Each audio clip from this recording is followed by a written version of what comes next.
ಮಾಡಿದಾಗ ನಾನು SC ಅಂತೇಳಿ ಮ್ಯಾಲಿಂಗ್ ಇದ್ದಾಗ ಜಂಪ್ ಮಾಡಿದಾಗ ಹಿಂಗೆ ಜಂಪ್ ಮಾಡ್ತಾ ಇದ್ದಾಗ ಏನೋ ಗೊತ್ತಿಲ್ಲ ಒಂದು ಕರೆಂಟ್ ಶಾಕ್ ಕೊಟ್ಟು ಕೈ ಹತ್ತಿಲ್ಲ ಮೈ ಹತ್ತಿಲ್ಲ ಹೊಟ್ಟೆ ಎಷ್ಟು ಹಿಡ್ಕೋಬೇಕಂದ್ರೆ ಅವ್ರ ಸುಮಂತ ಶಕ್ತಿ ಇದ್ದಲ್ಲ ಏನೋ ಕರೆಂಟ್ ಶಾಕ್ ಕೊಟ್ಟು ನಂಗೆ ಆಗಿಲ್ಲ. ದೇವರ ಸ್ಪರ್ಶವಾಗಿದೆ ನಿಮ್ಮ ಮೇಲೆ. Hallelujah hallelujah.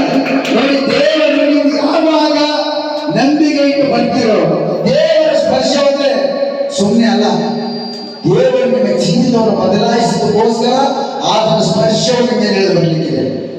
ಹಾಗೆ ಬಂದಾಗ ಅವರಲ್ಲಿ ಬದಲಾವಣೆಗಳು, ಅವರ ಕುಟುಂಬದಲ್ಲಿ ಬದಲಾವಣೆಗಳು ಎಲ್ಲವೂ ಆಗಿರುತ್ತದೆ. ಮತ್ತೇನಿದೆ? ಸಾಕ್ಷಿ ಹೇಳೋದೇನಂದ್ರೆ, ಒಂದು ನಾ 2 ವರ್ಷದಿಂದ ಇದ್ದೀನಿ.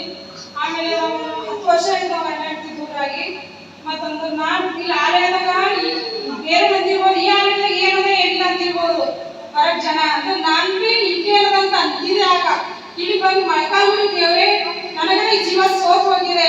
ನಾವು ಗಂಡ ಹೆಂಡತಿ ಮಕ್ಕಳು ಪ್ರೀತಿಯಿಂದ ಇರ್ಬೇಕಂದ್ರೆ ಗಂಡ ಹೆಂಡತಿ ಬರಬೇಕು, ಇಲ್ಲ ನಾವು ಹೋಗ್ಬೇಕು. ನಾವು ಗಂಡ ಹೆಂಡತಿ ಮಕ್ಕಳು ಪ್ರೀತಿಯಿಂದ ಇರ್ಬೇಕು ದೇವ್ರೆ, ನಾವು ಕಣ್ಬೇಕಂತ ನಾನು ಮೊಳಕಾಲ್ಮೂರಿಗೆ ಗಂಡೀರ್ ಸೂಸಿ ಪ್ರೇ ಮಾಡಿದಾಗ ಈ ಆಲಯದಲ್ಲಿ ನನಗೋಸ್ಕರ ನಮ್ಮ ಕುಟುಂಬದವರು ಅಣ್ಣ ತಮ್ಮದಿರು ಅತ್ತಿಗೆದಿರು ಅಣ್ಣ ಮಕ್ಕಳು ಎಲ್ಲರೂ ಪ್ರೇ ಮಾಡಿದಾಗ ನಾನು ಪ್ರೇ ಮಾಡಿದ್ದೀನಿ, ಸರ್ ಮಾಡ್ಯಾರ.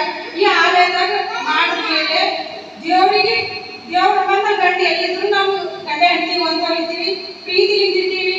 ಮತ್ತು ಮಕ್ಕಳು ಗಂಡ ಹೆಂಡತಿ ಅದೇ ರೀತಿ ದೇವರು ಒಂದೇ ಕೂಡ ಈಗ ಚಲೋ ಇದ್ದೀವಿ. ಆಗಿನ ಇಲ್ಲ 10 ವರ್ಷ ಗಂಡ ಹೆಂಡತಿ ನೋಡಿದ್ದೀವಿ. ಅದು ದೇವರನ್ನ ಕಲಿಸ ನಾನು ಪ್ರೇ ಕೇಳೋಣ, ಎಲ್ಲರೂ ಪ್ರೇಯರ್ ನಮಗೋಸ್ಕರ ಮಾಡಿದ ಪ್ರೇ ಕೇಳೋಣ. ಅದೇ ರೀತಿ ಈಗ ಪ್ರೀತಿನೂ ಗಂಡ ಹೆಂಡತಿಗೆ ದೇವರಿಗೆ ಕೋಟಿ ಸ್ತೋತ್ರವಾಗಲಿ. ಇನ್ನೊಂದು ದೇವರಿಗೆ ಬೇಡ್ಕೊತಿದ್ರೆ ಅವ್ರ ಹುಡುಗರಿಂದ ಅವ್ರು ಹೊರಗೆ ಬರೋ ಹಾಗೆ ಸಹಾಯ ಮಾಡಬೇಕಂತ ದೇವರಿಗೆ ಕೋಟಿ ಸ್ತೋತ್ರ. ನನಗೋಸ್ಕರ, ನನ್ನ ಗಂಡನಿಗೋಸ್ಕರ, ನನ್ನ ಕುಟುಂಬಗೋಸ್ಕರ ನೀವೆಲ್ಲರೂ ಪ್ರೇ ಮಾಡ್ರಿ ಅಂತ ಹೇಳಿ ಎಲ್ಲರಿಗೆ ಹೇಳ್ತಾ ಇದ್ದೀನಿ.